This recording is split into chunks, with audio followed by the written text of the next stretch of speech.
I think one has to be clear here. The U.S. stands, or embassy stands, under obligation when they receive information or intelligence on a possible threat to personnel or U.S. citizens to release such an alert publicly. That is a legal process according to U.S. protocol. And that gives us the context of what is happening now. What we are seeing is vague report, vague intelligence, and not specific enough to be able to say that we are sitting with substantiated intelligence that there is the likelihood of an attack in Johannesburg, irrespective of the fact that we have a Pride March in Sandton over the weekend.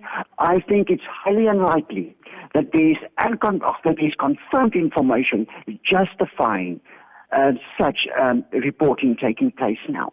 I would imagine the South African government is also concerned. I mean, our reporters in Cape Town spoke to Minister Mondli Gungubele, who is obviously saying that government does not have the evidence necessary at the moment, but that law enforcement authorities are currently investigating on the matter. How serious should then the South African government act, particularly given the concerns not only for, I would imagine, US citizens, but also South African citizens, if you are talking about large spaces that are potentially under threat? I don't think that we should take this lightly. Any information directing towards terrorism is always a serious issue. There are two processes to be followed. One, via the intelligence structures, and as you have said, that there should be close liaison now to verify the information and ascertain more detail as to guide the second phase, that is law and order measures to be put in place. Precaution here is the key word. One cannot allow a moment of opportunity for any possible terrorist attack to take place now on South African soil.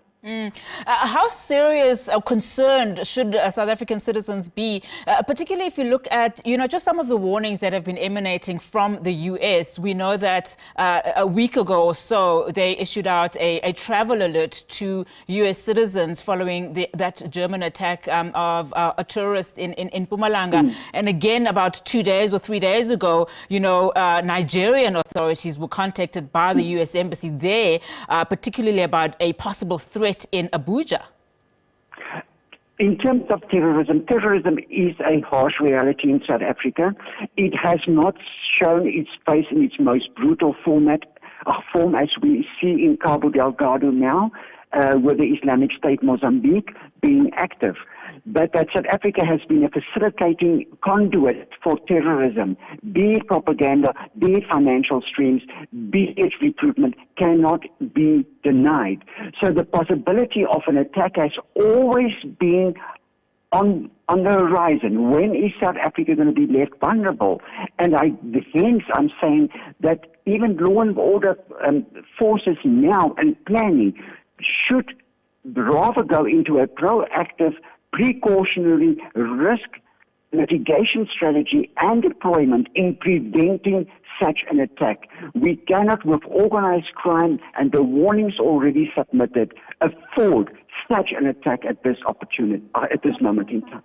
Particularly because there were concerns around, South Africa's intelligence, methods and also its security forces. This probably would be an opportune time, as you say, for them to act in a very proactive manner. But do you have confidence that should there be an attack of any form, that we will be able to handle it? If one looks at our recent footprint in terms of organized crime, if one looks at crime in general, if one looks at the intelligence service prioritizing the restructuring according to the report that was handed over, I have serious reservations. If the security forces and intelligence service is an ideal position to proactively prevent or reactively respond to a terror attack. The recent history simply counts against us. And a terror attack in itself is one of severe brutality, high casualties, and the question can be raised in terms of all structures that should be involved. If such coordination will be in place through the joints that is happening at provincial level and at national level, to be able to execute the emergency plan we would like to see. Jasmine Opperman, thank you so much for your time this afternoon. Of course, Jasmine is an independent terrorism expert.